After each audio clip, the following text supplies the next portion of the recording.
اندھے کی ناکامی یہ ہے کہ کسی دیکھنے والے کی بات کو نہ مانے، یہ اس کے خسارے کی چیز۔ ساری دنیا میں جتنے انسان آئے یہ آخرت کے اعتبار سے اندھے ہیں، کیا ہونے والا ہے۔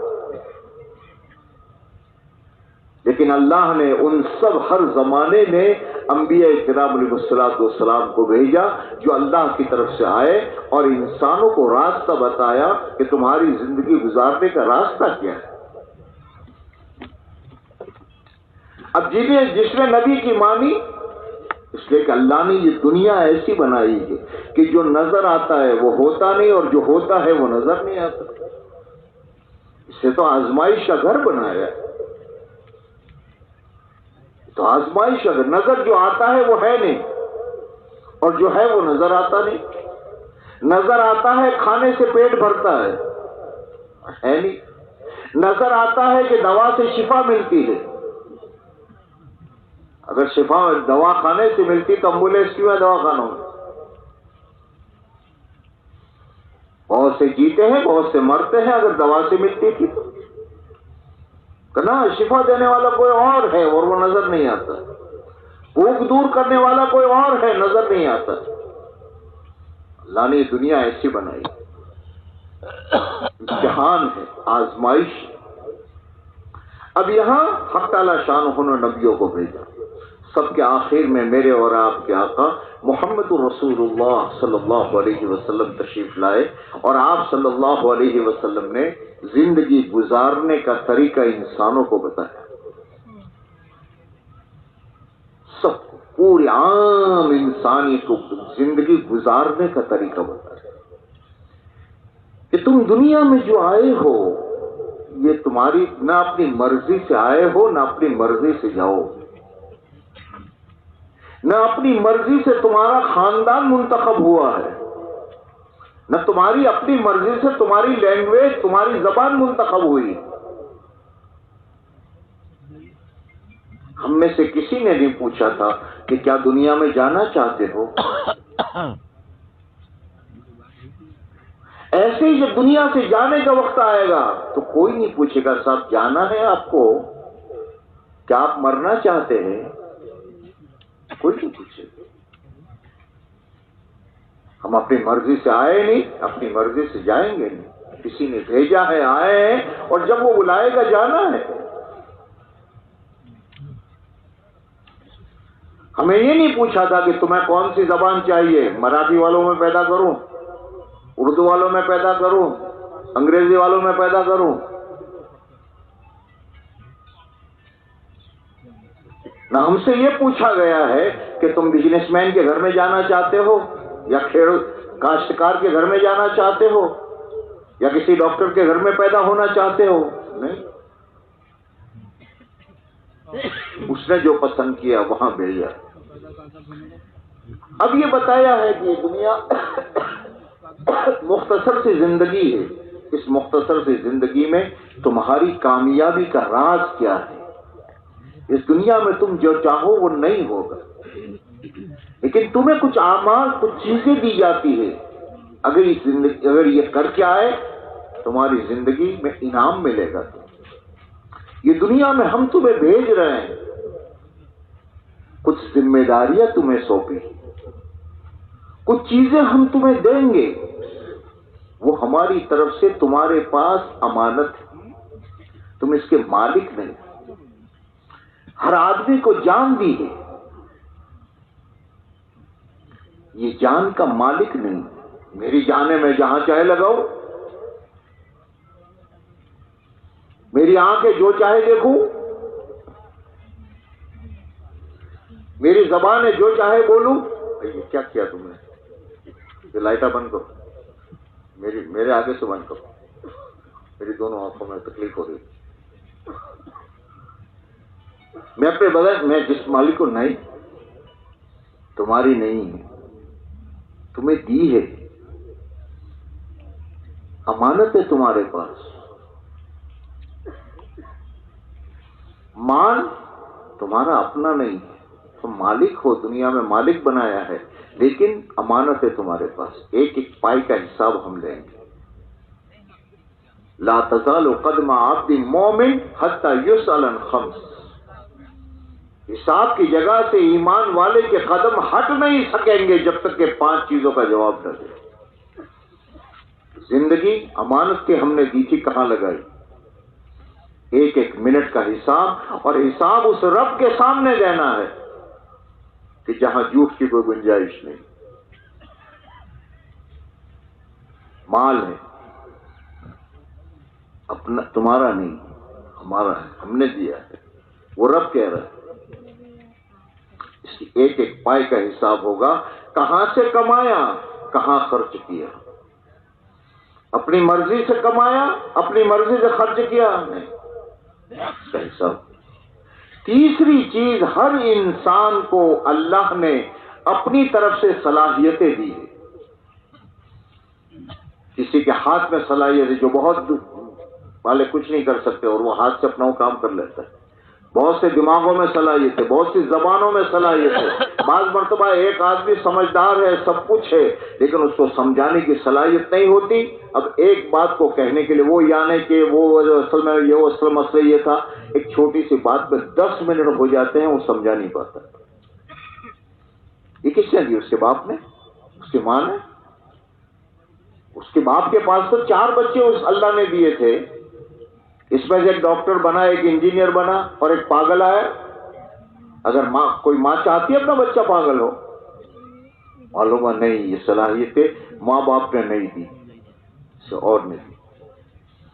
کسی کو سمجھانے کی صلاحیت ایسی دی کہ بہت بڑی چیز ہے 1 منٹ میں۔ دنیا میں آپ نے دیکھے ہوں گے یہ وکیلوں کو، بعض وکیل اپنے الفاظ پر پیسے لیتے، فیس لیتے۔ تمہارا یہ کیس ہے، اس کیس میں میں جتنے الفاظ بولوں گا، جتنے کلمات بولوں گا، ہر کلمے پر اتنے لوں گا، اور کیس جیت جاتے۔ یہ صلاحیت کس نے دی؟ انسان کے، میرے اور آپ پہ جو صلاحیت ہے وہ ہماری خاندانی نہیں ہے، ہمارے باپ نے نہیں دی ہے، ہماری ماں نے نہیں دی ہے۔ اس صلاحیت کے متعلق سوال ہوگا، کہاں لگائی؟ اس کے لیے حق تعالی شانہ نے انبیاء کو بھیجا، اور سب کے آخر میں جناب رسول اللہ صلی اللہ علیہ وسلم، میرے ماں باپ آپ پر قربان ہو، آپ صلی اللہ علیہ وسلم نبی بنا کر بھیجے گئے، اور ایسے بڑے نبی کی امت میں حق تعالی شانہ نے ہمیں بھیجا۔ اب رسول پاک صلی اللہ علیہ وسلم ایسی مبارک زندگی لے کر آئے کہ جس زندگی میں آدمی سرکار کے طریقے پر چلا تو پھر کوئی چیز دنیا نہیں رہتی، اور بڑی سے بڑی عبادت کو دنیا کے لیے کیا تو وہ عبادت نہیں رہتی۔ بڑے سے بڑا کام کسی اور کے لیے کیا تو سب عبادت نہیں، اور دنیا کے کام کیے لیکن اللہ کے نبی علیہ الصلوۃ والسلام کے بتائے ہوئے طریقے پر کیے تو فرمایا یہ دنیا سمجھ رہی کہ دنیا دار ہے، اور اللہ کیا اس کا اونچا مقام۔ التاجر الصدوق الامین مع الشہداء والصدیقین، سچا امانت دار تجارت کرنے والا۔ اب دنیا اس کو تاجر کہتی ہے، حدیث بھی اسے تاجر کہتی، لیکن اللہ کے نبی پر کے طریقے پر تجارت کر رہا ہے، سچائی امانت داری کے ساتھ۔ تو دنیا میں تو تجارت کی اس نے، لیکن جس دن مرا تو دنیا تو یہ کہہ رہی ہے کہ ہیرو کا تاجر مر گیا، کپڑوں کا تاجر مر گیا، لیکن وہاں ان کا یہ وہ تاجر ہے جس کو صدیقوں اور شہیدوں کے ساتھ اٹھایا جائے۔ کیوں؟ اس نے نمازیں پڑھی اس لیے کرنا، وہ اس نے اپنے فرائض کو ادا کرنے کے ساتھ اپنی تجارت کو سرکار کے طریقے پر کیا۔ ایک مزدور مزدوری کرتا ہے، شام کو مزدوری سے جب واپس آتا ہے تو کچھ لوگ اپنی مزدوری لے کر آتے ہیں، کوئی 500، کوئی 1000، کوئی 2000، کوئی 3000، اور کچھ وہ ہوتے ہیں محمد رسول اللہ صلی اللہ علیہ وسلم کے فرمان بردار، کہ وہ اللہ کے حکموں کو پورا کرتے ہوئے اپنے نبی کے طریقے پر مزدوری کرتا ہے۔ تو شام کو یہ 2 چیزیں لے کر آتا ہے، اپنی مزدوری بھی لے کر آتا ہے اور مغفرت کا پروانہ بھی لے کر آتا ہے۔ من امسا کالم بنا عمل یدئی امسا مغفورا لہ، جس نے شام اس حالت میں کی کہ اپنے دونوں ہاتھوں کو اس نے تھکا دیا، اس حال میں اس نے شام کی ہے کہ حق تعالی شانہ اس کے گناہوں کو معاف کر دے۔ زندگی گزارنے کا ایک طریقہ ہمیں دیا گیا ہے کہ جس کے ذریعے سے ہمارا ہر عمل عبادت بنتا چلا جا رہا ہے، آخرت بنتی چلی جا رہی، تجارت کر رہے، زراعت کر رہے، کاشتکاری کر رہے، اور کاشتکار کو پوری کاشت کے ذکر کا ثواب کاشتکار کو مل رہا ہے، پرندے جانور جو نقصان کرتے وہ صدقے کا ثواب مل رہا ہے۔ زندگی اللہ کے نبی والی وہ زندگی گزاری، تو پھر دنیا میں اس کے لیے راحت، اللہ کی طرف سے فیصلے ہوتے، کس کے؟ ان کا راحت، من عمل صالحا من ذکر او انثى وهو مؤمن فلنحيينه حیاة طیبہ، ایمان اور اعمال کے ساتھ ہم اس کی زندگی کو خوشگوار بنا دیں۔ یہاں نہیں کہا کہ مال بڑھا دیا جائے نا،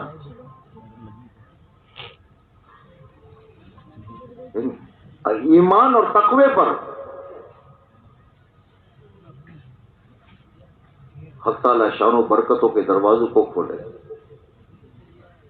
ہر عمل ہمارا۔ اب نکاح انسان کی ضرورت ہے، جیسے کھانا انسان کی ضرورت ہے، یہ کھانا کمانا بھی دین بن سکتا ہے، کھانا کھانا بھی دین بن سکتا ہے۔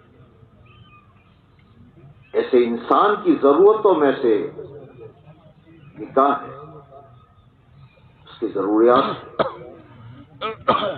نکاح یہ قومی چیز نہیں، بہت بڑا مغالطہ لوگوں میں ہو رہا ہے۔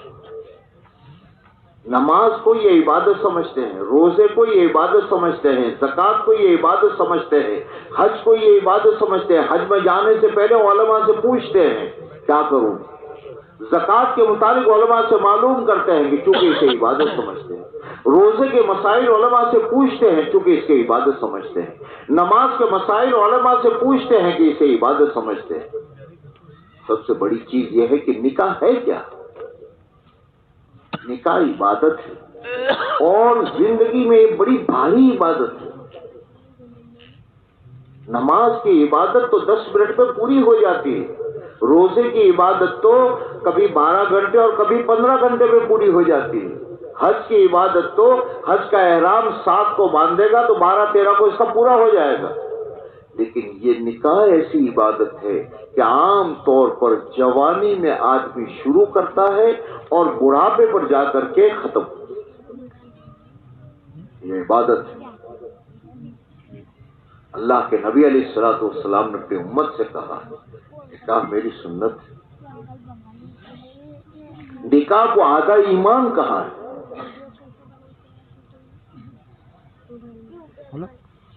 نکاح کے فضائل ہیں، قرآن میں ہے، حدیث میں ہے۔ اس لیے نکاح قومی چیز نہیں، یہ عبادت ہے، اور اس عبادت کو اس کے طریقے سے کیا جائے گا تو نکاح کے منافع آئیں گے، اور نکاح کو اپنی مرضی سے کیا جائے گا تو جیسے روزہ اپنی مرضی سے آدمی کرے گا تو کیا ہوگا؟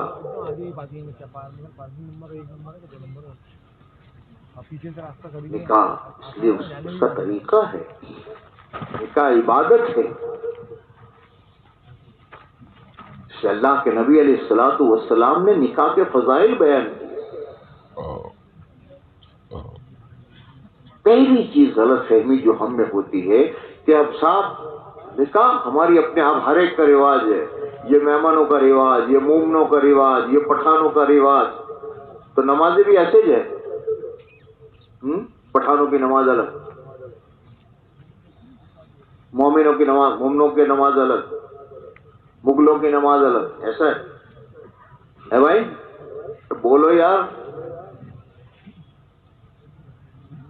نماز سب ایک ہے، عرب ہے تو عجم ہے تو مکی ہے تو مدنی ہے تو یورپ میں ہے، امریکہ میں ہے، آسٹریلیا میں ہے، پناما میں ہے، سوئٹزرلینڈ میں، جہاں بھی ہے ایمان والا ہے، ان کا نماز ایک ہے۔ روزہ ایک ہے ہر جگہ، صبح صادق پر شروع کرو، غروب آفتاب پر پورا کرو۔ وہ قومی نہیں ہے، وہ ملکی نہیں ہے، ایک ہی طریقہ ہے۔ ایسے نکاح عبادت،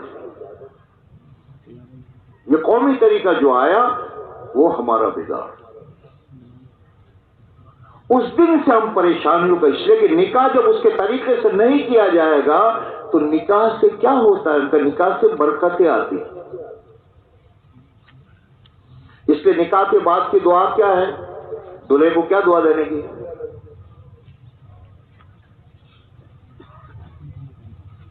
نہ لی ہے کسی سے، نہ دی ہے کسی سے، لیکن نکاح اپنا قومی رواج ہے۔ اپنی قوم کو سمجھا تو گھوڑے پر بیٹھنا ہماری قوم کا رواج ہے۔